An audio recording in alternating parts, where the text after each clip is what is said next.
తెలంగాణలో విద్యార్థులకు విడుదల చేసిన ఫీజు రియంబర్స్మెంట్ అట్లాగే స్కాలర్షిప్లు కూడా వెంటనే విడుదల చేయాలని చెప్పేసి కూడా BJP MLA Katipalli Venkataramana Reddy demand చేస్తున్నారు. దీనిపై మనతో మాట్లాడడానికి సార్ అన్నారు. సార్ చెప్పండి, ఇప్పుడు ఇప్పటివరకు కూడా మరో అకాడమిక్ ఇయర్ స్టార్ట్ అయినా కూడా ఇప్పటివరకు కూడా ఫీజు రియంబర్స్మెంట్ లేవు, స్కాలర్షిప్లు లేవు.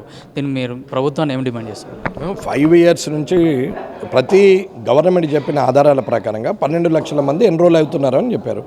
5 ఏళ్ల నుంచి అంటే 60 లక్షల మంది అయినట్టే కదా. 60 లక్షల మందికి ఫీ రియంబర్స్మెంట్ ఇవ్వాల్సిందే కదా. సరే కొన్ని ఇచ్చారో కొన్ని ఇవ్వలేదో, లేకుంటే ఎస్సీ ఎస్టీలే వచ్చినాయో, ఏదైనా జరిగితే మైనార్టీలే వచ్చినాయి, ఎవరైనా వస్తే వచ్చిన కాడికి పోను ఒక కనీసము 40 లక్షల మందికి అయితే ఇవాళ పేమెంట్ ఇవ్వాల్సిన అవసరం ఉంది. ఆ పేమెంట్ ఇవ్వకుండా 5 సంవత్సరాలుగా ఉంటే విద్యార్థుల భవిష్యత్తు ఏముంటుంది? విద్యార్థులు ఇవాళ మధ్యలో డ్రాప్అవుట్స్ అయ్యి వాళ్ళు ఇవాళ ఓలాలో లేకుంటే స్విగ్గీలో లేకపోతే బ్లింకెట్లో లేకుంటే బిగ్ బాస్కెట్లో ఎక్కడో పని చేసుకుంటూ బతికే పరిస్థితికి వచ్చింది. సరే, ఆ బతికిన వాళ్ళు సంతోషం, స్వయం కృషితోనన్నా ఎదుగుతారు ఇవాళ కాకపోతే రేపు. కనీసం మిగతా వాళ్ళు ఆ ధైర్యం కూడా చేయలేని వాళ్ళు మద్యం మత్తుకు అలవాటై, ఆ తర్వాత గాంజాకి అలవాటై, ఆ తర్వాత డ్రగ్స్కి అలవాటై సమాజంలో వారి భవిష్యత్తు ఏంది? ఫీ రియంబర్స్మెంట్ అనేది ఒక మంచి స్కీమ్. అది కాంగ్రెస్ ప్రభుత్వం పెట్టింది. ఇవాళ కాంగ్రెస్ ప్రభుత్వం ఉంది. మధ్యలో టీఆర్ఎస్ ప్రభుత్వం 8-7 ఏళ్ళు ఇచ్చింది కదా. మీరు కూడా ఇచ్చేయచ్చు కదా. ఎందుకు దాని గురించి అంత ఎన్ని వేల కోట్లు, 15,000 కోట్లు ఏమంత ఇబ్బంది అయింది ఇవ్వడానికి?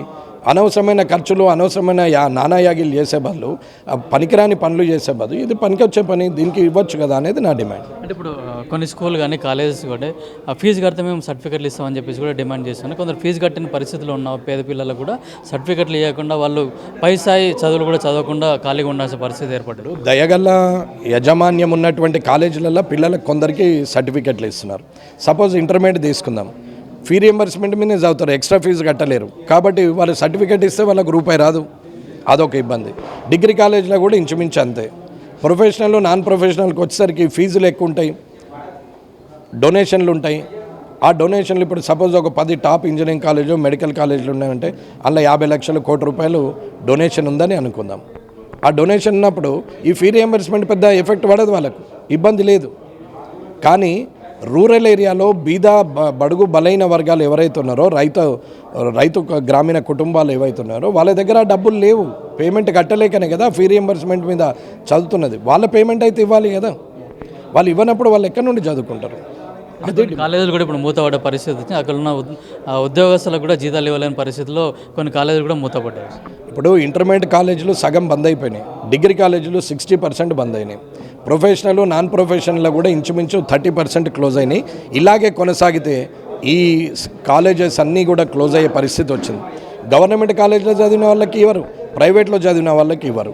ఫీ రియంబర్స్మెంట్ మాత్రం ఖచ్చితంగా ఇవ్వాలి. ఇప్పుడు మీ భవిష్యత్ కార్యాచరణ ఏ విధంగా ఉండదు? ఏమైనా బస్ యాత్ర అట్లాంటి యాత్రలు ఏమైనా చేసే అవకాశం ఉందా? పార్టీ నిర్ణయం చేస్తుంది. పార్టీ నిర్ణయం చేసిన తర్వాత ఈ కార్యక్రమం మొదలవుతుంది. కానీ ఈ కార్యక్రమాన్ని పార్టీ నిర్ణయం ప్రకారమే తీసుకుంటున్నాం. ఎట్టి పరిస్థితులలో కూడా గౌరవనీయులు రాష్ట్ర అధ్యక్షులు రామచంద్రరావు గారి ఆదేశం మీద ఎట్టి పరిస్థితుల్లో విద్యార్థుల బంగారు భవిష్యత్తు కోసం ఖచ్చితంగా ముందుకెళ్తాం. మొన్న మీరు రైతు కోసం బీజేపీ భరోసా యాత్ర కూడా చేశారు. అయితే సీఎం రేవంత్ రెడ్డి చెప్తుందంటే ఈ 15 లోపు కనుక మొత్తం ధాన్యం కేంద్ర ప్రభుత్వం కొనుక్కుంటే ఎమ్మెల్యేలు, ఎంపీలు, మినిస్టర్ల ఇండ్ల ముందు కూడా మేము బట్టలు తీసుకొచ్చి పోస్తామని చెప్తా ఉన్నాను. అన్న, నోటికి వచ్చిన మాట మాట్లాడము నాకైతే అలవాట్లేదు. ఇది రాజకీయం కాదు. రైతు పండించిన పంట, శ్రమించి కష్టపడి ఎండలో నిలబడి ప్రాణాల మీదకి తెచ్చుకొని పండించిన పంట.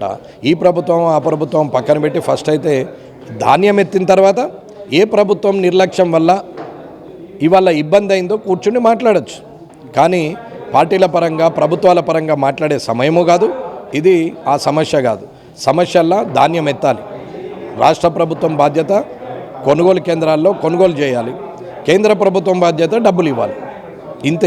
అంతే తప్ప ఈ ప్రభుత్వం ఆ ప్రభుత్వం చెప్పి రైతుల పంట కొనుగోలు చేయమంటే ఎవరు ఊరుకోరు. అంటే బీజేపీ పాలిత ప్రాంతాల్లో, రాష్ట్రాల కంటే మేమే ఎక్కువగా ధాన్యం కొన్నామని చెప్పి కూడా మినిస్టర్లు చెప్తా ఉన్నారు. నోటి ముందట మైకు పెడితే ఇష్టం ఉన్నట్టు మాట్లాడము, లెక్కలు లేకుండా మాట్లాడడం నాకైతే అలవాట్లేదు. ఎక్కడ ఎంత కొంటున్నారు, ఏది కొంటున్నారు అనేది నీవు ఎప్పుడైతే ఢిల్లీ పోతున్నావు, ప్రైమ్ మినిస్టర్ మోడీ గారిని కలుస్తున్నావు, అక్కడ మంత్రులను కలుస్తున్నావు, అక్కడ మాట్లాడు దాని గురించి. మరి అక్కడ ఇంత కొంటున్నావు, మాది ఇంత కొను డిమాండ్ చేయు. ఇవాళ ఎలా జరుగుతున్నది? ఇవాళ కంటోన్మెంట్ ల్యాండ్, ఇవాళ రోడ్ వైడనింగ్ కోసం కంటోన్మెంట్ ల్యాండ్ వచ్చింది. నువ్వు పోయి కేంద్ర ప్రభుత్వాన్ని అడుగుతూనే వచ్చింది కదా. కేంద్ర ప్రభుత్వం కంటోన్మెంట్ ల్యాండ్ ఇచ్చి దాని కింద రిప్లేస్మెంట్ రాష్ట్ర ప్రభుత్వం ల్యాండ్ అలాట్మెంట్ చేస్తేనే వచ్చింది కదా ఇవాళ కంటోన్మెంట్ ల్యాండ్. రోడ్ వైడనింగ్ అవుతుంది కదా, వస్తే నీది పోతే మందిది అంటే అదేం పద్ధతి అండి? ముఖ్యమంత్రిగా మీ బాధ్యత, మీరు పోయి ప్రధానమంత్రి గారిని అడగండి, అంతేగాని రైతుల విషయంలో రాజకీయం ఏంటి? ఇప్పుడు పశ్చిమ బెంగాల్లో మీకు బీజేపీ ప్రభుత్వం వచ్చిన తర్వాత అక్కడ ఉన్న కొందరు అక్రమ వలసదారులు ఎవరైతే ఉన్నారో వాళ్ళందరూ కూడా ఇతర రాష్ట్రాలకు వెళ్తున్నారు. దాంట్లో భాగంగా మన హైదరాబాద్ కూడా వస్తున్నారని సమాచారం ఉంది. నేను ఆ స్థాయి నాయకుని కాదు, ఆ విషయం నాకు తెలియని దాంట్లో నేను మాట్లాడే వ్యక్తిని కూడా కాదు. కాబట్టి ఆ స్థాయిలో ఉన్న వ్యక్తులు హోమ్ మినిస్టర్ మన సీఎం దగ్గరనే ఉంది కదా, వాళ్ళే కదా చూసుకోవాల్సిన రక్షణ బాధ్యత కూడా వాళ్ళదే ఉంటుంది కదా. అసలు వస్తురా లేదా అనేది నాకు తెలియనప్పుడు వచ్చిండ్రు కాబట్టి మీరు ఇట్లా చేయాలని నేనైతే మాట్లాడలేను కదా. నేను పొలిటికలైజ్గా ఏది మాట్లాడలేను, అకౌంటబిలిటీగా మాట్లాడడం నా అలవాటు.